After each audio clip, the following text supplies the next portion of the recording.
Hello everyone, this is me Kapil सिक्का। स्वागत है आपका स्टडी की एजुकेशन प्लेटफॉर्म में। आज इस वीडियो में हम चर्चा करने जा रहे हैं एसए मेंस 2021 के पेपर के। जैसा कि आपको पता है मेंस 2021 स्टार्ट हो चुका है। सबसे पहला जो पेपर आता है वो एसए का आता है। तो आज एसए का पेपर हम देखेंगे एग्जैक्टली कि किस तरह से यूपीएससी ने 2020 के कंपैरिजन चेंज किए हैं। इनफैक्ट काफी स्टूडेंट्स का तो ये कहना है कि पेपर काफी ज्यादा टफ रहा है एंड ऑफ द लीग रहा है। जैसे कि आप देखेंगे 2015-16 से यूपीएससी जो है वो फिलोसफिकल टॉपिक्स को इंट्रोड्यूस करना शुरू कर चुकी थी। ओवर द टाइम जो फिलोसफिकल टॉपिक्स का वेटेज है वो बढ़ता जा रहा है।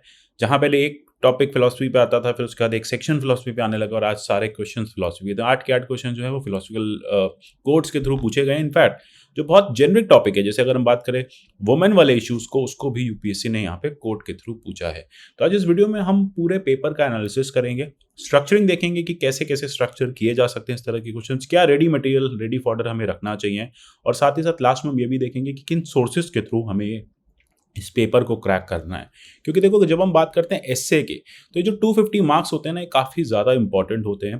क्योंकि एसए में कहा जाता है डू और डाई वाली सिचुएशन हो जाती है। अगर आप एसए में अच्छे मार्क्स ले आते हैं तो आपकी इंटरव्यू कॉल ईजी हो जाती है। अगर आप एसए, एथिक्स और अपने ऑप्शनल का एक बैलेंस बना लेते हैं तो आपका सिलेक्शन कहीं ना कहीं पक्का हो जाता है। तो इसी तरह से हम देखेंगे कि बदलते ट्रेंड में एसए को कैसे प्रिपेयर करना और आज किस तरह के क्वेश्चंस पूछे गए हैं। मेरे इस वीडियो के पीडीएफ में टेलीग्राम चैनल से आप डाउनलोड कर सकते हैं, मुझे ट्विटर पे फॉलो कर सकते हैं। जैसा कि हम पेपर देख पा रहे हैं 250 मार्क्स का पेपर होता है। 2 सेक्शंस आपको यहाँ दे रखे होते हैं, section A, section B. 1 2 3 4 4 essays आपको सेक्शन ए में दे रखे होंगे, 4 एसे सेक्शन बी में दे रखे होंगे। आपको दोनों सेक्शन से एक एक एसे को चूज करना है और लगभग 1000 से 1200 वर्ड्स में आपको इसको करना है। 3 घंटे का समय होता है। आपको 180 मिनट में ये दोनों सेक्शंस पूरे करने हैं। अब इस 180 मिनट में आपको टॉपिक भी सिलेक्ट करना है। कई बार टॉपिक्स कंफ्यूजिंग हो जाते हैं, इसमें आपको ब्रेनस्टॉर्मिंग भी करनी है और फाइनली आपको एसे राइटिंग भी करनी है। तो चलिए शुरू करते हैं, एक करके टॉपिक को समझने की कोशिश करते हैं और जानेंगे एग्जैक्टली किस तरह से ये टॉपिक्स हम डिकोड कर सकते हैं। जैसे पहला क्वेश्चन है, process of self discovery has now been technologically outsource. देखो एक बार कई बार इशू क्या रहता है कि एसए में जब हम इंग्लिश के टर्म को पढ़ते हैं और हिंदी का उसका अनुवाद पढ़ते हैं तो कई बार मिसमैच होता है। तो यूपीएससी यूजुअली कहती है कि हम पहले इंग्लिश में क्वेश्चन बनाते हैं, फिर उसको हम गूगल से हिंदी में ट्रांसलेट कर लेते हैं। तो आप इंग्लिश वाले को ही इंपॉर्टेंस दिया कीजिए। तो यहाँ पे process of self discovery has now been technologically outsourced, यानी जो आत्मसंधान, आत्ममंथन की जो प्रक्रिया है उसको अब आपने तकनीक को दे दिया है, तकनीक को सौंप दिया है। तो इससे ये पता चल जाता है कि टेक्नोलॉजी का जो आपकी लाइफ में एक रोल है वो समय के साथ साथ बढ़ता जा रहा है। टेक्नोलॉजी जहाँ पे ह्यूमन ने अपने कन्वीनियंस के लिए बनाई थी, आज वो टेक्नोलॉजी उसे कंट्रोल करने लगी है। तो फंडा एग्जैक्टली यही है कि टेक्नोलॉजी आपको कैसे कंट्रोल करती है और आपका जो आत्ममंथन का प्रोसेस है, सेल्फ डिस्कवरी का प्रोसेस है, ये कैसे आप टेक्नोलॉजी को सौंप चुके हैं। देखिए फिलोसफिकल एसे के लिए सबसे पहली चीज जो होती है वो आपका होता है राइट इंट्रोडक्शन। मैं आपको बोलूं अगर इन 4 में से आपको एक टॉपिक को चूज करना है तो सबसे पहली चीज आपके पास ये होनी चाहिए कि सबसे अच्छा इंट्रोडक्शन आपके पास कौन सा है। क्या वो इंट्रोडक्शन किसी एनेक्डोट के थ्रू आप लिख सकते हैं, किसी कहानी के थ्रू आप लिख सकते हैं, एक शॉर्ट स्टोरी। एनेक्डोट का मतलब होता है 50 से 60 वर्ड की एक शॉर्ट स्टोरी के थ्रू अगर आप ऐसे को इंट्रोड्यूस करते हैं तो आपकी जो प्रॉब्लम है, मतलब जो इंटरेक्टिवनेस है इससे कि वो काफ़ी ज़्यादा बढ़ जाएगी और एग्जामिनर ऑटोमेटिकली आपकी कॉपी में काफ़ी ज़्यादा रुचि जो है वो लेने लगेगा। तो पहले तो आपको डिकोड करना है क्वेश्चन को एकदम राइट फॉर्म में, फिर आपको उसको किसी एनेक्डोट, करंट अफेयर से रिलेट करना है। आप यहाँ पे बता सकते हैं किस तरह से टेक्नोलॉजी आज की डेट में यूथ को ओवर पावर कर चुकी है। हम यहाँ पे बात कर सकते हैं फेसबुक की, किस तरह से फेसबुक हमारी लाइफ डिराइव करती है। हम बात कर सकते हैं कि रिसेंटली आप देखेंगे कि लोगों के बीच में जो एनिमिटी, वेरियस रिलीजियस ग्रुप्स के बीच में जो एनिमिटी बढ़ती जा रही है वो कहीं ना कहीं टेक्नोलॉजी की देन है। कि टेक्नोलॉजी पे आपको एनोनिमिटी मिल जाती है, आप इजीली टेक्नोलॉजी पे कुछ भी कर सकते हैं, किसी को बुली कर सकते हैं। तो आपको वो आत्ममंथन का समय नहीं देती। आप अपनी पूरी जिंदगी जो है वो टेक्नोलॉजी को दे चुके हैं। तो इस तरह से हम शुरू कर सकते हैं और साथ साथ आप फाइनली ये देखेंगे कि आपके पास उस टॉपिक के इर्द गिर्द कितने एग्जाम्पल्स हैं। देखिए फिलोसफिकल एसे में 2 सबसे इंपॉर्टेंट बातें होती हैं थ्योरी बिल्डिंग के लिए। एक होती है एग्जाम्पलिफिकेशन की अप्रोच, कि आप कितने एग्जाम्पल्स के थ्रू इनको दे सकते हैं, और दूसरी होती है प्रेस्क्रिप्टिव अप्रोच, कि क्या आपके पास उस पर्टिकुलर टॉपिक के लिए कोई सॉल्यूशन है। देखिए यूपीएससी जब भी आपसे कोई एसे पूछ रही है तो वो कोई ना कोई प्रॉब्लम आपसे पूछ रही है। सोसाइटी में आसपास चल रही कोई प्रॉब्लम वो आपसे यहाँ पे पूछती है, टारगेट करती है, और वो ऐसा आपसे आशा करती है, ठीक है, ऐसी होप होती है यूपीएससी की आपसे कि बीइंग अ कैंडिडेट आप एक सॉल्यूशन बिल्डिंग अप्रोच दें, है ना, एक सॉल्यूशन एक प्रॉब्लम सॉल्विंग अप्रोच यहाँ पे दे, क्योंकि जब आप सिविल सर्वेंट बनेंगे तो आपको अल्टीमेटली गवर्नेंस में लोगों की प्रॉब्लम्स के सॉल्यूशंस ही देने हैं, तो वही प्रिस्क्रिप्शन आपको यहाँ भी लगाना है। तो जैसे इस टॉपिक के थ्रू हम देखें तो आपने एक फेमस चीज़ देखी होगी कि सोशल नेटवर्किंग साइट्स जो है वो एक आइडेंटिटी क्राइसिस की तरफ बढ़ती जा रही हैं। लोग आज एक सिंड्रोम से जूझ रहे हैं कि क्या मैं फेसबुक वर्दी हूँ या नहीं हूँ, मैं अपनी लाइफ में जो कर रहा हूँ क्या मैं उसको फेसबुक पे डाल सकता हूँ, सामने वाला फेसबुक पे ये सब कर रहा है, मैं ये नहीं कर पा रहा हूँ।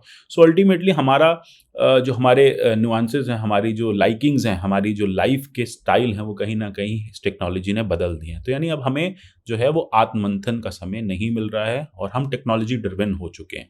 सो ऑब्वियसली आप बताएंगे कि लोग जो हैं अपनी पिक्चर को उसी तरह से पोर्ट्रे करना चाहते हैं फेसबुक पे या फिर किसी भी सोशल मीडिया पे। फेसबुक तो यहाँ पे एक सिनोनिम है, तो यहाँ पे फंडा है सोशल मीडिया या फंडा है टेक्नोलॉजी ड्रिवन ऐप्स का। तो इन टेक्नोलॉजी, चाहे हम टिकटॉक की बात करें, इस टेक्नोलॉजी ड्रिवन ऐप के चलते लोग जो हैं वो अपनी लाइफ इस समय डिसाइड करें। तो ह्यूमैनिटी जो है वो क्रॉस रोड्स पे आ गई है। अगर हम सोशल साइंस की थ्योरी की बात करें, अगर हम पब्लिक पॉलिसी की बात करें, तो मल्टी डायमेंशनल चैलेंजेस यहाँ पे आ रहे हैं। राइजिंग सोशल एस्पिरेशंस लोगों की बढ़ती जा रही हैं, अनएम्प्लॉयमेंट बढ़ता जा रहा है, इंक्रीमेंटल जो है चेंजेस होते जा रहे हैं, कंजप्शन लोगों का बढ़ता जा रहा है। तो कंजप्शन ड्रिवन लाइफ हो चुकी है, हम बहुत ज़्यादा ओवर कंजप्शन के मोड में आ चुके हैं। हम हर चीज़ को बस परचेस करना चाहते हैं रिस्पेक्टिव ऑफ कि वो हमारे लिए अच्छी है या नहीं है। मतलब हम आत्ममंथन नहीं कर पा रहे। देखिए बार बार आपको टॉपिक को घूम फिर के यही बताना है कि आप किस तरह से जो एक सेल्फ डिस्कवरी के प्रोसेस हैं वो उससे आप बाहर हो चुके हैं। मतलब जो सेल्फ डिस्कवरी पहले इंसान खुद करता था, अपने एक्शंस का इवैल्यूएशंस करता था, अब वो हम किसी फॉरेन फोर्स हम कह सकते हैं। फॉरेन से मतलब है किसी बाहरी, क्योंकि हम इंटरनल बॉडी की बात करें, किसी बाहरी फोर्स के चलते हम उसको नहीं कर पा रहे हैं, या फिर हमारी जो लाइफ है वो कहीं ना कहीं अब सिर्फ टेक्नोलॉजी कंट्रोल कर रही है। तो अब हम टेक्नोलॉजी ड्रिवन ह्यूमैनिटी वाले वर्ड में जी रहे हैं। ठीक है, तो ऐसा होता है ना, कुछ भी कर फेसबुक पे डाल, अगर आप कुछ भी अच्छा कर रहे हैं तो आप उसको लोगों को दिखाना चाहते हैं, या कई बार लोग करते ही इसलिए क्योंकि उनको इसको सोशल मीडिया से दिखाना होता है, वहाँ जुड़ना होता है। तो इसी बात की यहाँ पे चर्चा करनी है कि किस तरह से जो नेटवर्क सोसाइटी है वो हमारे लिए एक इश्यूज एंड चैलेंजेस बनाती जा रही है। यानी हमारा जो लाइफस्टाइल हो गया है वो कंप्लीट रोबोटिक लाइफस्टाइल हो गया है। हमारी ह्यूमैनिटी में से जो ह्यूमेन एस्पेक्ट है वो निकल चुका है। आपने देखा होगा इसी तरह का एक टॉपिक लास्ट ईयर भी आया था कि किस तरह से हम ह्यूमन तो हैं बट ह्यूमेन नहीं रहे। तो एग्जैक्टली यही है कि टेक्नोलॉजी ने हमें ह्यूमैनिटी लेस ह्यूमन बना दिया है। हम अपने ही बारे में सोचते हैं, हम यहाँ पे सोसाइटी के बारे में नहीं सोचते, हम सिर्फ अपनी लाइफ को आगे बढ़ाते हैं और उसी के अकॉर्डिंग काम करते हैं। तो इस तरह से प्रॉब्लम्स आप दिखाते जाएंगे, लेकिन प्रॉब्लम्स के बाद लास्ट में आप एक एटीट्यूड बिल्डिंग सॉल्यूशंस भी देंगे कि right kind of moral values कैसे यहाँ पे आपको लोगों में इंस्टॉल करनी है, राइट काइंड ऑफ जो वैल्यू सिस्टम है वो कैसे आप लोगों में ला सकते हैं, आज की जनरेशन में, यूथ में ला सकते हैं। यानी जो ऑनलाइन आइडेंटिटी क्राइसिस लोग इस समय फेस कर रहे हैं, इससे कैसे रिजोल्यूशन क्या आप देंगे, और फाइनली एक वे फॉरवर्ड। तो इस तरह से आप देख रहे हैं कि ये जो टॉपिक है ये कहीं ना कहीं बात कर रहे हैं। यहाँ पे दो ही कीवर्ड हैं, एक है सेल्फ डिस्कवरी और दूसरा है टेक्नोलॉजी ड्रिवन। यानी यहाँ पे आपको बताना है बहुत सिंपल शब्द में इम्पैक्ट ऑफ योर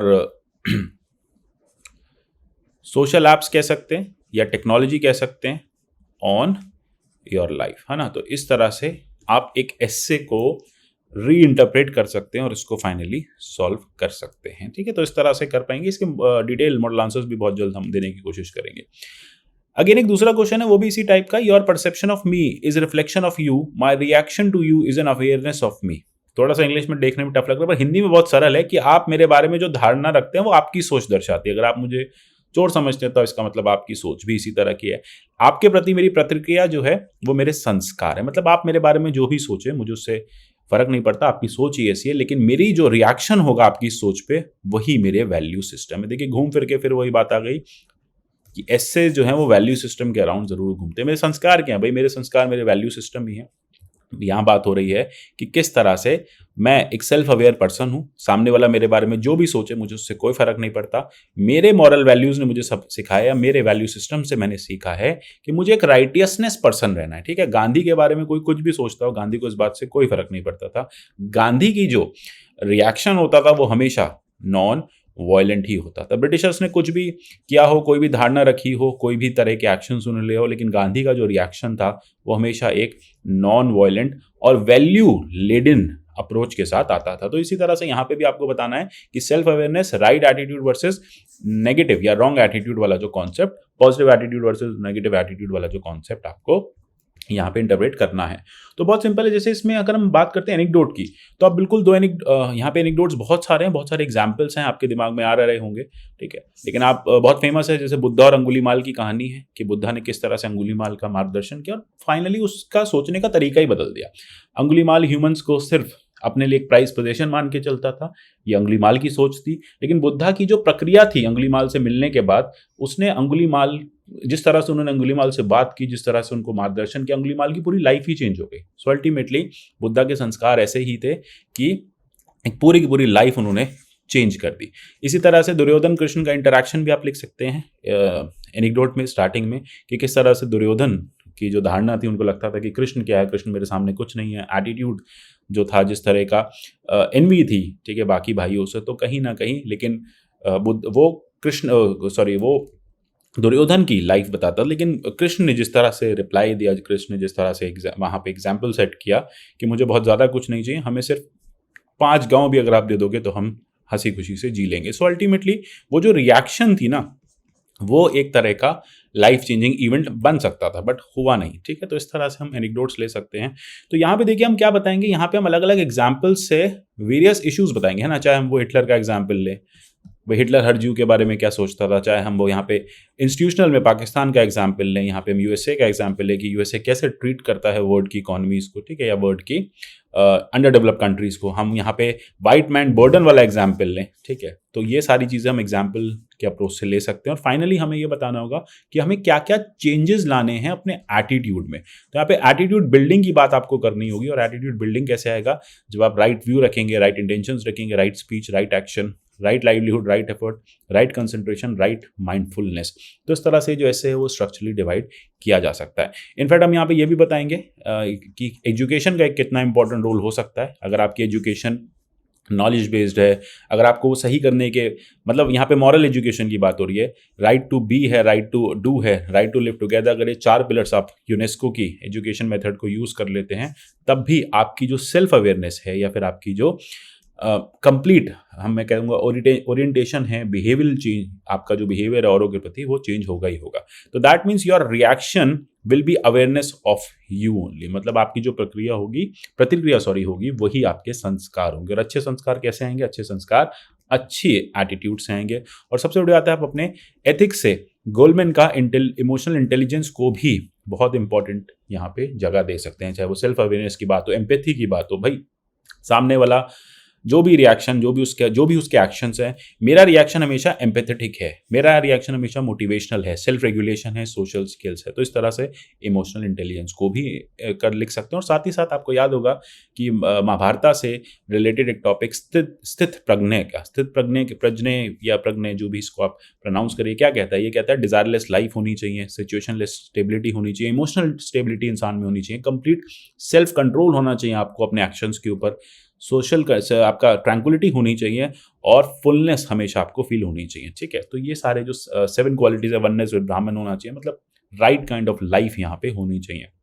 तो इस तरह से है भाई, सामने वाला आपको ब्राइब देता है, सामने वाला आपको मान के चल रहा है कि अरे ये तो ऑफिसर है, सरकारी ऑफिसर है, तो करप्ट होगा ही होगा, है ना। वो एक परसेप्शन लेके चल रहा है। तो आपका मेरी तरफ परसेप्शन है कि मैं करप्ट हूँ, लेकिन मेरा रिएक्शन क्या है, मेरा रिएक्शन तो ये है कि नहीं, मैं अपनी ड्यूटी से ऊपर किसी चीज़ को वैल्यू नहीं देता। तो इस तरह से एग्जाम्पल्स के थ्रू आप ये दे सकते हैं। और देखिए, मैंने आपको पहले भी बोला था कि इस तरह के जो टॉपिक्स होते हैं उसमें प्रिस्क्रिप्शन बहुत नेसेसरी होता है। अगर आप सॉल्यूशंस नहीं देंगे, अगर आप राइट एटीट्यूड बिल्डिंग की बातें नहीं बताएंगे, तो आप कभी भी 1000-1200 वर्ड में एसे लिख ही नहीं पाएंगे। So this is utmost requirement of an essay that you need to have a prescriptive approach as well. इस तरह के एसेज में prescriptive approach is very necessary.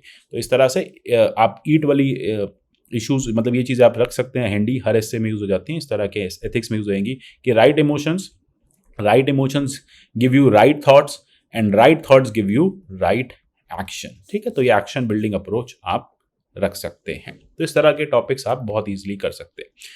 Next एक और टॉपिक है, ये भी एथिक्स से ही रिलेटेड है। Philosophy of wantlessness is utopian while materialism is chimera. मतलब जो इच्छा रहित होने का इंसान का सपना है वो काल्पनिक है, वो हो नहीं सकता सच। जबकि भौतिकी क्या है? माया है। सच्चाई क्या है? Is that everyone is running after resources and material life. यही सच है। लेकिन देखिए कई बार ऐसे ना वन साइडेड होता है। आप इसको कह सकते हैं yes it is right, but on the other side you need to negate it as well. आप ये बताएंगे कि हाँ जो आप कह रहे हैं वो बिल्कुल सही है, लेकिन उसका एक दूसरा एग्जाम्पल भी मेरे पास है। मेरे पास गांधी भी है। गांधी ने किस तरह से 7 सिन दे के ये बताया कि असली लाइफ तो वांटलेसनेस वाली लाइफ ही है। इच्छा रहित जो जीवन है वो बेस्ट जीवन है। ठीक है, स्थित प्रज्ञा में अभी हमने देखा एग्जैक्टली यही चीज बताई गई है कि डिजायरलेस लाइफ ही आपकी तरक्की का एक बेस्ट जरिया है। अदरवाइज मटेरियलिस्टिक लाइफ की एक लिमिट होती है, कंजम्पशन की एक लिमिट होती है, एक समय के आप कंज्यूम नहीं कर पाएंगे। लेकिन जब आप डिजायरलेस लाइफ जिएंगे, औरों के लिए जिएंगे, तो वो लाइफ बहुत लंबी चलेगी। तो इसी तरह से प्रीवियस एसेस से ही आप उठा सकते हैं, एनेक्डोट्स उठा सकते हैं। रैट रेस के एग्जाम्पल जो आजकल हम अपनी सोसाइटी में देखते हैं। देन उसके बाद करप्शन के एग्जाम्पल्स आप देख सकते हैं, ग्रीड, एंगर, लस्ट, एनवी। ठीक है, तो ये सारे एग्जाम्पल्स आप दे सकते हैं। लेकिन ऑन द अदर साइड आप देखेंगे बहुत सारे ऐसे लोग थे जिन्होंने जो एथिक्स से जिए, जो एक वैल्यू के साथ जिए, जो कंजप्शन फ्री लाइफ में विश्वास रखते थे, यानी जो वांटलेसनेस वाली लाइफ में विश्वास रखते थे, और उन्होंने ऐसा किया भी। हम बहुत सारे एग्जाम्पल्स ले सकते हैं। लाल बहादुर शास्त्री के लिए कहा जाता है कि वो कार नहीं ओन करते थे, इतने प्राइम मिनिस्टर रहे इतने समय। एपीजे के लिए कहा जाता है कि किस तरह से उन्होंने सिंप्लिसिटी लोगों को सिखाई। सुधा मूर्ति का एग्जाम्पल है, नरसिम्हा राव का एग्जाम्पल है, मानिक सरकार का एग्जाम्पल है। हमारे कस्टम्स बहुत सारे ऐसे हमें सिखाते हैं कि उतना ही आप कंज्यूम करो जितना आपके लिए इंपॉर्टेंट है। गांधी का एग्जाम्पल है।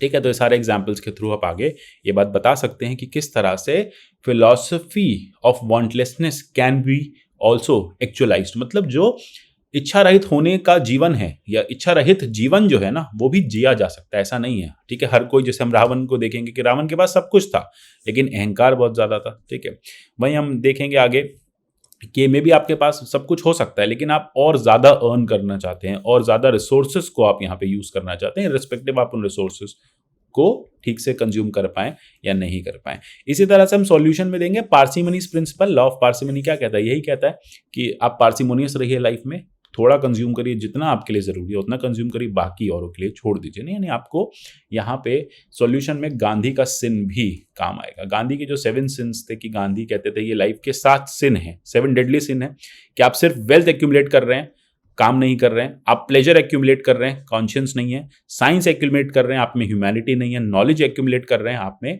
कैरेक्टर नहीं है, पॉलिटिक्स आप बिना प्रिंसिपल के चला रहे हैं, कॉमर्स बिना मोरालिटी के चला रहे हैं, और वर्शिप बिना सेक्रीफाइस के चला रहे हैं। तो यही इसके सॉल्यूशंस रहेंगे कि हाँ हम इस हिस्से को या इस पर्टिकुलर लाइफ को जी सकते हैं। ऐसा नहीं है कि वांटलेसनेस वाली जो लाइफ है वो यूटोपियन है, बिल्कुल यूटोपियन नहीं है। ये भी एक रियलिटी की तरफ बढ़ सकती है, ये भी एक रियलिस्टिक लाइफ बन सकती है, प्रोवाइडेड हमें क्या करना है, अपनी एटीट्यूड में चेंज करना है, हमें अपने पर्सपेक्टिव में चेंज करना है, हमें जीवन जीने के तरीके को चेंज करना है, हमें स्थित प्रज्ञ जैसे गीता से हमें कुछ लेसन्स लेने हैं, श्री कृष्ण से कुछ लेसन्स लेने हैं हमें, और सीखना है कि कैसे एक desireless situation stability, emotional stability वाली लाइफ, कंप्लीट सेल्फ कंट्रोल। आपको क्या करना है भाई? आपको सेल्फ कंट्रोल रखना है। कोई अगर आप, फिर से मैं आपको एग्जांपल दूंगा कि अगर आप एक ऑफिसर हैं, करप्शन कोई आपको लेयर कर रहा है कि यार ये ले लो पैसे और हमारा काम कर दो, तो अब यहाँ पे आपको सोचना है कि नहीं, कि आपको एक डिजायरफुल लाइफ जीनी है या डिजायरलेस लाइफ आपको जीनी है। और इसमें कंक्लूजन में हम हमेशा दे सकते हैं, तभी गांधी का ट्रस्टीशिप वाला जो कॉन्सेप्ट है वो मटेरियलाइज हो पाएगा। गांधी यही कहते थे कि आप उतना ही कंज्यूम करिए जितना आपके लिए जरूरत है। आप इन रिसोर्सेज के ओनर नहीं हैं, आप इन रिसोर्सेज के ट्रस्टी हैं। ठीक है, और जब आप ट्रस्टी बन के जिएंगे तो फिर एक नॉन मटेरियल वर्ल्ड को आप जन्म देंगे। ठीक है, तो इसी तरह से आपके लॉ मेकिंग प्रोसेसेस होने चाहिए कि किस तरह हमारे जो लॉज हैं ये भी इस तरह की लाइफ को दिखाने चाहिए। देन उसके बाद ह्यूमैनिटी भी हमारी ऐसे ही होनी चाहिए, रूल बाउंड एग्जीक्यूटिव्स होने चाहिए कि भाई एक रूल है कि हाँ हमें करप्शन नहीं करना है तो मुझे उसको अबाइड करना है। तो यानी ये जो रूल्स हैं ये लोगों के अंदर, देखो सिर्फ रूल इंप्लीमेंट कर देने से कुछ नहीं हो जाएगा, जब तक इंटरनलाइजेशन ऑफ लॉज नहीं होगा तब तक सोसाइटी जो है वो ठीक नहीं होगी। तो इस तरह से आप देखिए अपनी बात बता के आगे चल सकते हैं। नेक्स्ट जो टॉपिक है ये थोड़ा सा मैं कहूँगा नैरो टॉपिक है ना, real is rational, rational is real. ये PSIR से डायरेक्टली उठाया गया। ठीक है, ये हीगल के आइडियाज़ को एक्सप्लेन करता है, तो इसको अभी हम डिस्कस करेंगे लास्ट में, क्योंकि ये इसकी अप्रोच काफ़ी ज़्यादा नैरो है। मोरओवर किसी और कॉन्टेक्स्ट में यहाँ पे हीगल ने कहा था, लेकिन हमें इसको दूसरे कॉन्टेक्स्ट में भी प्रूव करना है कि किस तरह से रियलिटी ही रैशनैलिटी है, जो दिखता है वही रैशनैलिटी है, लेकिन कई बार जो दिखता है वो भी रैशनैलिटी नहीं होती। ठीक है, तो यहाँ पे ये डॉक्टर एनएस पे चर्चा करेंगे कि किस तरह से आइडिया है, फिगमेंट ओपिनियन है, फिलोसफिकल, ये हीगल की फिलोसफिकल अप्रोच की बात करता है। अब चलते हैं सेक्शन बी पे। सेक्शन बी में अगर हम होते तो कौन सा टॉपिक उठाते? देखिए, अगर हम सेक्शन बी की फिर से सेक्शन ए सेक्शन बी को एक साथ रख के देखें तो अब हमें ये तो क्लैरिटी हो गई है कि अगर हम टॉपिक्स की बात करें, देखो यहाँ पे ये topic one of the best topic हो सकता था। अगर मैं होता तो मैं इसको लेता, क्योंकि मेरे पास एथिक्स का बहुत सारा मटेरियल है। तो एथिक्स का जो कंटेंट है ना, वो बहुत काम आ जाता है ऐसे एसेज लिखने में। तो मैं आपको हमेशा बोलूंगा कि एथिक्स का कहीं ना कहीं एक ऐसे आपको मिलेगा ही मिलेगा, एक सेक्शन आपको एथिक्स वाले व्यू पॉइंट का, एथिक्स के मटेरियल को यूज करने का, एथिक्स के कंटेंट को अपने लिखने का जरूर मिलेगा। तो ये एक ऐसा हो जाता है, ये आपको काफी ज्यादा डिटेल में आप लिख पाते। इनफैक्ट ये टॉपिक भी आप बहुत डिटेल में लिख पाते। ये दोनों कहीं ना कहीं एथिक्स से जुड़े हुए टॉपिक है। वहीं अगर हम सेक्शन बी की बात करें तो सेक्शन बी में चारों टॉपिक्स जो हैं वो कहीं ना कहीं ठीक है, लेकिन ये टॉपिक जो वो सबसे बेस्ट है। Hand that rocks the cradle rules the world, बहुत सिंपल है, ये बात करता है। अच्छा, इसमें स्टूडेंट्स कंफ्यूज हैं कि क्या मदरहुड पे लिखें, क्या वुमेन एम्पावरमेंट पे लिखें। देखो सिंपल सी बात है, ये अपने आप में एक ऑक्सीमोरन स्टेटमेंट भी दे रहा है। वो आपसे पूछ रहा है, देखिए यूपीएससी ना कई बार क्वेश्चन मार्क नहीं लगाती, आप लगा लिया कीजिए। वो आपसे पूछ रहा है कि हाथ, मतलब जो पालना झुलाते हैं जो हाथ, क्या वो संसार की बागडोर होते हैं, मतलब क्या वो दुनिया की बागडोर चलाते हैं? ऐसा आप कहेंगे कि हाँ, एक तरफ तो हम बात करेंगे वुमेन की कि हाँ वुमेन जो है वो क्रेडल चलाती है ना, क्रेडल का मतलब झूला होता है, पालना होता है, लेकिन क्या वुमेन वर्ड को रूल करती हैं?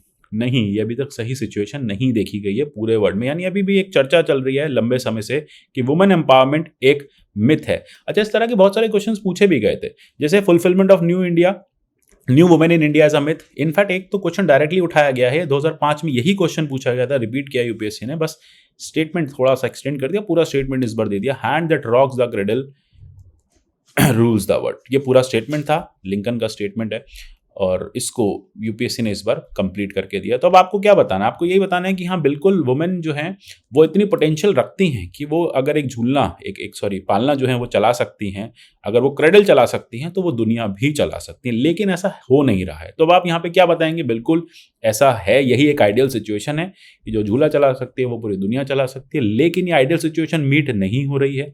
क्यों नहीं हो रही? क्योंकि हमारे पास सोशो इकोनॉमिक इंडिविजुअल इश्यूज हैं। क्या क्या इश्यूज हैं? जैसे आप देखेंगे एनोनिमिटी के इश्यूज हैं, रिजेक्शन के इश्यूज हैं, डिसएम्पावरमेंट के इश्यूज हैं, सोशो इकोनॉमिक पॉलिटिकल इश्यूज हैं, कल्चरल इश्यूज में पेट्रियार्की है, फैमिली है, ठीक है, चाइल्ड को लेके आप देखेंगे किस तरह से वुमेन, चाइल्ड की जब बात होती है तो फीटीसाइड, इन्फेंटिसाइड आपको मिलता है। हेल्थ केयर को लेके वुमेन हमेशा पीछे रह जाती है, उन पे कोई ध्यान नहीं देता। इकोनॉमिक के केस में आपको ग्लास सीलिंग दिखेगी, ठीक है, वुमेन को सीईओ लेवल्स तक नहीं बढ़ने दिया जाता, व्हाइट कॉलर जॉब में ऊपर नहीं जाती, अदर जॉब्स में इक्वल वेजेस नहीं मिलती, इक्वालिटी ऑफ अपॉर्चुनिटी नहीं मिलती। यानी जहां हम बात करते हैं आर्टिकल 15, आर्टिकल 16 की, वो एक बहुत बड़ा मिथ रह जाता है। पॉलिटिकली बात करें तो हाँ, हम रिजर्वेशन की बात करते हैं, पार्टिसिपेशन नहीं देख पाते, सरपंच पति का कॉन्सेप्ट रहता है, रिजर्वेशन है तो, लेकिन वुमेन उसका बेनिफिट नहीं ले पाती। फाइनली फिर आपको बताना है कि कैसे जो इस सिचुएशन को हमें ठीक करना है। हम जिस आइडियल वर्ल्ड की बात कर रहे हैं कि जो पालना चला सकती है, झूला चला सकती है, वो दुनिया चला सकती है, तो कैसे ठीक करेंगे? गवर्नमेंट एफर्ट्स कुछ होने चाहिए, वो कॉन्स्टिट्यूशनल हो सकते हैं, वो स्टैट्यूटरी हो सकते हैं, यानी कॉन्स्टिट्यूशन का इंप्लीमेंटेशन। स्टैट्यूटरी में आपके जो लॉज हैं, जितने भी प्रो वुमेन लॉज हैं, वुमेन के एम्पावरमेंट को लॉज हैं, क्राइम अगेंस्ट वुमेन वाले लॉज हैं, उन सबका प्रॉपर इंप्लीमेंटेशन। इंस्टीट्यूशनल की बात करें तो इंस्टीट्यूशंस को भी अपने आप में ठीक होना पड़ेगा। यहाँ पे इंटरनेशनल भी आ सकता है, सीडॉ की बात हम कर सकते हैं, convention of elimination of discrimination against women का proper implementation, welfarist policy, women related schemes, civil society का यहाँ पे योगदान।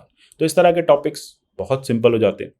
इसको अगर आप उठाते तो बहुत अच्छा एस्से लिख पाते, क्योंकि एस्से कुछ नहीं कहता, ये एस्से वुमेन एम्पावरमेंट को सराउंड करता है, ठीक है। तो वहाँ पे स्टूडेंट्स ये बात को लेकर कंफ्यूज हो गए कि क्या मदरहुड पे जाना है। देखिए ऑब्वियस ही बात है, मदरहुड से भी हम एक इन्फेरेंस ड्रॉ कर लेंगे वुमेनहुड का, और वुमेनहुड ही हम यहाँ पे डिस्कस करेंगे। अब नेक्स्ट इस सेक्शन में आता है question number 6, what is research but a blind date with knowledge. इस तरह के क्वेश्चन बहुत ही नैरो होते हैं, पैरोकियल होते हैं, लेकिन अब यही तो आपकी कला है। इससे क्या है? इससे क्रिएटिविटी। अब देखते हैं कितने क्रिएटिव है आप, इसको किस तरह से आप इसको मल्टी डायमेंशनल लिख सकते हैं। देखिए कोई भी ऐसे अगर मल्टी डायमेंशनल नहीं लिखेंगे ना तो 1000 वर्ड पूरे नहीं कर पाएंगे। अब ये मल्टी डायमेंशनल आएगा कैसे? मल्टी डायमेंशनल आएगा प्रैक्टिस से, मल्टी डायमेंशनल अप्रोच रखने से। यूपीएससी की अप्रोच ही मल्टी डायमेंशनल नेचर है, तभी तो कहते हैं everything under the sun is the syllabus of UPSC. अब ये कह रहा है what is research but a blind date with knowledge, मानते हैं? बिल्कुल मानते हैं। तो फिर इसमें आप क्या क्या चीजें कर सकते हैं, यही वहां पे इनोवेशन है। देखिए सबसे पहले आपको बताना है रिसर्च होती क्या है। ठीक है, रिसर्च कुछ नहीं है, रिसर्च एक नॉलेज के साथ ब्लाइंड डेट है। मतलब मुझे नॉलेज है इस चीज की, लेकिन मुझे एम्पेरिकली इसको स्टैब्लिश करना है। एम्पेरिकली मतलब मुझे रिसर्च के थ्रू इसको स्टैब्लिश करना है। अब मैं क्या करूंगा, इसके लिए मैं रिसर्च करूंगा, रिसर्च करके मैं अपनी नॉलेज को प्रूव करूंगा और इसको मैं दुनिया को दिखाऊंगा। जैसे E=mc², ये कैसे आया? रिसर्च करके आया। नॉलेज तो थी ऐसा कुछ होता है। आर्किमिडीज की बात करें तो नॉलेज तो थी आर्किमिडीज को भी कि ऐसा कुछ होता है, लेकिन यहां पे जब तक प्रूव नहीं हो गया, जब तक रिसर्च नहीं होगी तब तक प्रूव नहीं हो पाया। अब हम बात करें सोलर सिस्टम की, तो अर्थ जो है वो सन के चारों तरफ घूमती है। ठीक है, तो ये नॉलेज तो थी, लेकिन इसको एम्पेरिकली प्रूव किया गया। तो इस तरह से आप इस टॉपिक को आगे बढ़ा सकते हैं। लेकिन अब आप बोलेंगे सर इस टॉपिक में फिर कितना हम रिसर्च का लिखें, क्या हम टाइप्स ऑफ रिसर्च लिख दें, ये सब लिख दें? देखिए अगर आप सोशियोलॉजी ऑप्शनल वाले स्टूडेंट है तो आपने एक पूरा सेक्शन वहां पे पढ़ा होगा रिसर्च मेथोडोलॉजी का, लेकिन अगर आप नहीं है तो आप इसमें क्या करेंगे? ये देखिए वैसे भी थ्योरेटिकल क्वेश्चन नहीं है, ये एस्से है। तो एस्से में हम ये कर सकते हैं कि हाँ रिसर्च की क्या इंपॉर्टेंस है। ठीक है, वर्ड जो है वो रिसर्च के थ्रू कहाँ पहुंच गया, चाइना की R&D फैसिलिटीज के बारे में बताइए, इसराइल की R&D फैसिलिटीज के बारे में बताइए। और जब हम कह रहे हैं कि रिसर्च बहुत इंपॉर्टेंट है, तो फिर भारत क्यों पीछे रह गया, इंडिया में क्यों R&D में बहुत ज़्यादा पैसा नहीं खर्च किया जाता? हमारा इकोनॉमिक सर्वे कहता है कि R&D को लेके हम बहुत पीछे हैं। Science and technology department of science and technology की हम बात करें, DST की बात करें, तो फंडिंग का अभाव है। ठीक है, तो इस तरह से हम कह सकते हैं कि किस तरह से रिसर्च जो है वो इंटीग्रल पार्ट है नेशन के डेवलपमेंट का, इनोवेशन का। और उस हमारे पास वो नॉलेज तो है, लेकिन अगर हमारे पास रिसर्च की फैसिलिटीज हो जाएं तो उस इनोवेशन के थ्रू इंडिया भी कहाँ पहुंच सकता है। तो इसको फाइनली फिर आप ये सारी बातें बताते हुए कि किस तरह के रिसर्चेस इंडिया में और ज़्यादा ज़रूरी हैं, IT में हम कहाँ हैं, मेडिकल रिसर्चेज में हम कहाँ हैं, बाकी फील्ड्स में हम कहाँ स्टैंड करते हैं, हायर एजुकेशन में हम कहाँ स्टैंड करते हैं, कहाँ तक हम पहुँच सकते हैं, क्या लेकुनाज हैं कि हम पीछे क्यों रह गए, है ना? किस तरह से गवर्नमेंट को हमें साइंस के प्रोजेक्ट्स को या साइंस को हमें स्कूल का एक इंपॉर्टेंट कंपोनेंट बनाना होगा। एस्ट्रोनॉमी में हम कहाँ स्टैंड करते हैं, आप देखते हैं एस्ट्रोनॉमी के नाम पे तो भारत सबसे पीछे हो जाता है। ठीक है, मतलब नो डाउट हम इसरो में बहुत अच्छा कर रहे हैं, लेकिन हम और ज़्यादा अच्छा कर सकते हैं एज़ कम्पेयर टू जैसे नासा कर रही है, जैसे चाइना कर रही है, जैसे रशिया कर रही है। तो इस तरह से आप बताएंगे कि रिसर्च से हम कहाँ पहुंच सकते हैं। ठीक है, तो एग्जाम्पल्स के थ्रू आप इसको बता पाएंगे। अच्छा, ऐसे एसेज में ना कुछ स्टैट्स भी दे दो कि आपका जो बजट है R&D में कितना है। ठीक है, एजुकेशन में ओवरऑल कितना बजट है आपका, हायर एजुकेशन में हम कितना कम बजट स्पेंड करते हैं जब बात आती है R&Ds की, PhDs की भारत में, तो कितने कम हमारे पास कैंडिडेट्स होते हैं, कितने कम हमारे पास लैब्स हैं ये सारी रिसर्च करने के लिए। और फाइनली देखो हमें एक पहुंचना गए, क्योंकि हमने इस अब टॉपिक को इंडिया ओरिएंटेड बना दिया है, तो हमें एक फ्यूचरिस्टिक कंक्लूजन भी लिखना है कि अगर रिसर्च में हम अच्छे हो जाएंगे तो ऑब्वियसली 2047 में हम सर्वश्रेष्ठ, एक भारत सर्वश्रेष्ठ भारत हो जाएंगे। ठीक है, हम 5 ट्रिलियन की इकॉनमी बन जाएंगे। ये सारी चीज़ें आप लाके रिसर्च से जोड़ दीजिए। तो देखिए यही होता है एस्से में कि आप कितना ज़्यादा उसको डायमेंशंस को एक्सपैंड कर सकते हैं, किस किस तरह से हम मल्टी डायमेंशनल एस्से को ले जा सकते हैं। अब बात करते हैं 7th की। देखिए 6th हमने पहले एक हीगल वाला क्वेश्चन छोड़ा था, इसको हम डिटेल में फिर कभी चर्चा करेंगे, क्योंकि ये दोनों पॉल साइंस के बहुत इंपॉर्टेंट टॉपिक्स हैं। History repeats itself, first as a tragedy, second as a farce. ठीक है, हर बार ऐसा नहीं होता कि हिस्ट्री, ये मार्क्स ने कहा था। मार्क्स का तो देखो हिस्टोरिकल डायलेक्टिकलिज्म था, मार्क्स की एक हिस्टोरिकल इंटरप्रिटेशन थी हिस्ट्री की अपनी। मार्क्स तो हर चीज़ को दो ही बातों में तोल देता था कि एक हैव्स है और एक हैव नॉट्स है, और हैव्स ने हमेशा हैव नॉट्स का शोषण किया, एक्सप्लॉयटेशन किया। मार्क्स की हिस्ट्री बस यहीं तक सीमित थी, लेकिन क्योंकि ये UPSC का टॉपिक है तो इसमें सिर्फ मार्क्स से हम सेटिस्फाई नहीं कर पाएंगे एग्जामिनर को। ये कहता है history repeats itself, first as a tragedy, second as a farce. ऐसा नहीं है, दोनों बातें हैं। देखिए हिस्ट्री जो है वो रिपीट करती है। अगर आप हिस्ट्री से सीख लेते हैं, if you learn from history, आप हिस्ट्री को डिफाई कर सकते हैं। अगर पीछे कुछ खराब हुआ है, ठीक है, तो आप फ्यूचर जो है अपना अच्छा कर सकते हैं। If you do not learn from history, you are going to repeat the mistakes. जैसे हम पाकिस्तान की बात करें, पाकिस्तान ने हिस्ट्री से कुछ नहीं सीखा। US पाकिस्तान रिलेशंस की बात करें तो USA ने पाकिस्तान रिलेशंस की हिस्ट्री से कुछ नहीं सीखा, इसलिए उनके लिए वो ट्रेजेडी और फार्स बनता जा रहा है। अगर हम अफगानिस्तान आफ-पाक पॉलिसी की बात करें, US की आफ-पाक पॉलिसी, तो USA ने प्रीवियस हिस्ट्री से कुछ नहीं सीखा, इसलिए इस तरह से USA को मैदान छोड़ के भागना पड़ा। तो मतलब अब यहाँ पे ना देखिए फिर वही बात है कि आपके पास पूरा प्लेग्राउंड है। टॉपिक ये कहता है कि हिस्ट्री रिपीट्स इटसेल्फ, बिल्कुल रिपीट करती है। पहली बार ट्रेजेडी की तरह, दूसरी बार फार्स की तरह, ऐसा हर बार नहीं होता। अगर आप हिस्ट्री को राइट समय पे आप हिस्ट्री से एक लेसन ले लेते हैं तो हिस्ट्री आपके लिए एक प्रूडेंट फैक्टर भी प्रूव होती है ना। तो हिस्ट्री जो है हर बार आपके लिए एक नेगेटिव फैक्टर प्रूव नहीं होती। हिस्टोरिकली अगर आप सीख ले चुके हैं तो आप अपना फ्यूचर अच्छा कर सकते हैं। तो हिस्ट्री ऑल्सो टीचेज अस, ठीक है। सो कई बार कहा जाता है कि हम भी हिस्ट्री को बदल सकते हैं, ठीक है। तो इस तरह से इस टॉपिक को आप ले सकते हैं। एक और टॉपिक था, ये भी बहुत ज़्यादा नैरो है। देखिए इस बार टॉपिक्स बहुत नैरो आए हैं और बहुत समय चाहिए वहाँ पे। अगर आप ये 2-3 जैसे मैंने टॉपिक्स आपको बताए कि अगर आप वुमेन वाला नहीं उठा रहे, आप ये सब टॉपिक्स में हाथ डाल रहे हैं तो थोड़ा समय आपको लगेगा। There are better practices to the best practices. हम हमेशा कहते हैं ना बेस्ट प्रैक्टिस है ये।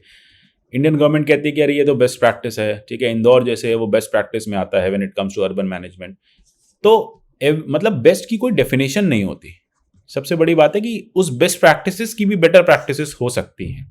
तो यही आपको यहाँ पे बताना है कि ठीक है बेस्ट प्रैक्टिसेस तो हमने एक बेंचमार्क सेट कर दिया है, लेकिन क्या उन बेस्ट प्रैक्टिसेस को हम ब्रीच करके कुछ और बेटर प्रैक्टिसेस ला सकते हैं? बिल्कुल ला सकते हैं कि हर बेस्ट प्रैक्टिस की भी एक बेटर प्रैक्टिस आप निकाल सकते हैं, ठीक है। तो हम ये कह सकते हैं कि अल्टीमेटली इनोवेशन का, R&D का, ग्रोथ का कोई अपर सीलिंग नहीं होती है ना, कोई अपर लिमिटेशंस नहीं होती। ये हमारे ऊपर डिपेंड करता है कि हम इसको कितना ज़्यादा रिफाइन करके आगे तक ले जा सकते हैं। हो सकता है USA कहता हो कि हाँ इंटरनेशनल रिलेशन में यही बेस्ट प्रैक्टिसेस हैं, लेकिन इंडिया ने उससे बेटर करके दिखा दिया जब इंडिया ने NAM बनाया, ठीक है। US कहता था नहीं बेस्ट प्रैक्टिस तो यही है कि आइडियोलॉजिकली वर्ड जो है वो इस तरह से डिवाइडेड रहेगा, या तो आप हमारे पास हैं या आप सोवियत के पास है। इंडिया ने कहा नहीं बेटर प्रैक्टिस है हमारे पास, हम NAM के साथ हैं, हम NAM हैं, ठीक है। तो इस तरह से आप कह सकते हैं कि there are better practices to best practices. Let us say when it comes to say reservation of women, हम रिजर्वेशन ऑफ वुमेन के लिए कह सकते हैं कि रिजर्वेशन ऑफ वुमेन क्या है,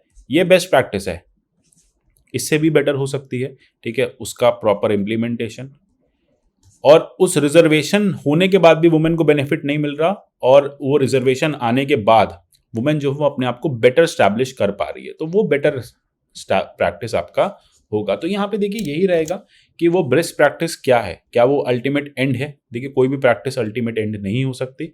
तो ये वाला जो टॉपिक है ना, ये सिर्फ और सिर्फ आपका एग्जाम्पलिफिकेशन, एग्जाम्पल अप्रोच से ही निकलेगा। आपको हर बात में एग्जाम्पल्स देने पड़ेंगे कि देखो एक ये बेस्ट प्रैक्टिस थी और अब इसके ऊपर एक बेटर प्रैक्टिस है। ये बेस्ट थी मतलब ये एक बेंचमार्क सेट किया हुआ था, इससे भी बेटर हो सकता है। जैसे कि खुद से अगर हम बात करें, वर्ल्ड के जो फास्टेस्ट स्प्रिंटर हैं उन्होंने अपने ही रिकॉर्ड्स तोड़े, ठीक है। वो बेस्ट रिकॉर्ड बना चुके थे, लेकिन उन्होंने कहा नहीं मैं इससे भी सेटिस्फाइड नहीं हूँ, मैं और तेज भागूंगा और मैं वर्ल्ड का फास्टेस्ट सबसे पर्सन जो है वो बन के रहूंगा, ठीक है। तो हमेशा हम कहेंगे कि there is always a better than मतलब ओवर बेस्ट। तो बेस्ट तो है ही बेंचमार्क, इसके ऊपर जो है ये प्रैक्टिसेस हो सकती हैं। तो अब आशा करता हूं मतलब ये टॉपिक सब आप समझ चुके होंगे किस तरह से यूपीएससी पूछ रही है। पेपर टफ था, नैरो था, मैं कहूँगा टफ तो नहीं था। अगर आप में राइट काइंड ऑफ एग्जाम्पल्स आपने इकट्ठे किए ओवर द टाइम। देखिए एसए का पेपर एक दिन में नहीं निकलता। एसए का पेपर एक लगभग आप समझिए पूरी प्रिपरेशन वाली जो लेंथ है ना उतना ही बड़ा इसकी भी अप्रोच होनी चाहिए। मतलब आप साल भर से तैयारी कर रहे हैं तो आप रोज कहीं ना कहीं एसए की प्रिपरेशन अपनी लाइफ में करते हैं। कैसे करते हैं? सबसे पहले तो हम ये देखना है कि एसए का सिलेबस क्या दिया हुआ है, ठीक है। एसए का सिलेबस बस यही कह रखा है कि आपको अपने आइडियाज को प्रॉपर स्ट्रक्चर करना है, आर्टिकुलेट करना है, कंसाइज लिखना है, मतलब बीटिंग अराउंड द बुश नहीं करना, छोटे छोटे पैराग्राफ्स में लिखना है, टू राइट कंसाइजली। तो अब बात आ जाती है कि अच्छा ये करें कैसे सर, आपने इतनी सारी बातें बताई। तो देखिए जब भी आप GS 1, 2, 3, 4 पढ़ रहे हैं वो भी आपके एसए पेपर में हेल्प करेगा। जब आप कुछ भी न्यूज़पेपर में करंट न्यूज़ पढ़ रहे हैं वो भी आपके एसए के पेपर में हेल्प करेगा कि आप वो करंट न्यूज़ को उठा के एसए के साथ लिंक करिए। आप सोचिए कि ये पर्टिकुलर करंट न्यूज़, ये पर्टिकुलर मटेरियल जो मैंने आज न्यूज़पेपर में पढ़ा, अपनी बुक्स में पढ़ा, अपने सिलेबस में पढ़ा, इसको मैं एसए में कहाँ यूज़ कर सकता हूँ, ठीक है। कुछ वुमेन से रिलेटेड टॉपिक हो, जैसे कि इस बार नायका वाला कि आपने देखा नायका ने हिस्ट्री क्रिएट कर दी, ठीक है। जो नायका की जो CEO हैं उन्होंने किस तरह से one of the best IPO deliver किया और कंपनी को 50 की एज में स्टार्ट करके भी वो कहाँ ले गई, ठीक है। तो यही बात है कि भाई वुमेन है तो women can actually they can rock the world, they can change the world, ठीक है। Just not do the maternity things, ठीक है। सिर्फ बच्चे पालन नहीं करती हैं, झूले नहीं झुलाती हैं। अगर वो झूला मतलब अगर वो पालना चला सकती हैं तो फिर वो दुनिया को भी चला सकती हैं। ये बात हमें नायका ने प्रूव करके दिखा दी, नायका के सिनेरियो ने प्रूव करके दिखा दी। तो एग्जैक्टली यही करंट अफेयर्स से आपकी इस तरह की चीज़ें जो हैं डे टू डे बेसिस पे एसए के लिए आती नहीं। और ये फिलोसफिकल एसए के सोर्सेज हैं। आप मुझसे मत पूछिएगा कि सर बुक क्या पढ़ें, क्योंकि इसके लिए कोई बुक नहीं होती, कोई बुक ऐसे मार्केट में नहीं आती जो आपको एक दिन में एसए बता सके। एसए सिर्फ और सिर्फ प्रैक्टिस से आता है। अच्छा, इसके साथ साथ आप एथिक्स पेपर को स्ट्रॉन्ग रखेंगे तो एथिक्स वाले जो सॉल्यूशन है वहाँ लिख पाएंगे। 1 2 3 4 को थॉरो रखेंगे। कोड बैंक अगर आपको लगता है कोटेशन आप बना सकते हैं तो ठीक है, नहीं बना सकते तो आप कोड बैंक को छोड़ भी सकते हैं। ये बहुत इंपॉर्टेंट नहीं है, ये डिपेंड करता है, स्टूडेंट टू स्टूडेंट वेरी करता है। लेकिन न्यूज़पेपर्स पढ़ना बहुत नेसेसरी है खुद से, क्योंकि न्यूज़पेपर्स से हम जो फॉर्डर लेंगे वो हमारे एस्से राइटिंग में काफ़ी ज़्यादा बेनिफिशियल रहेगा। आशा करता हूँ क्लियर हो गया होगा। पेपर टफ नहीं था, हाँ थोड़ा सा आउट ऑफ कह सकते हैं लीक था, और ऐसे पेपर्स भी बहुत इजीली क्रैक किए जा सकते हैं प्रोवाइडेड आपकी प्रैक्टिस एकदम सही हो। तो इसके लिए हमारे पास कोर्सेज हैं ऐसे कि आप जरूर ज्वाइन कीजिए, और मिलते हैं अगले ऐसे किसी वीडियो में। तब तक के लिए goodbye, take care and god bless you all.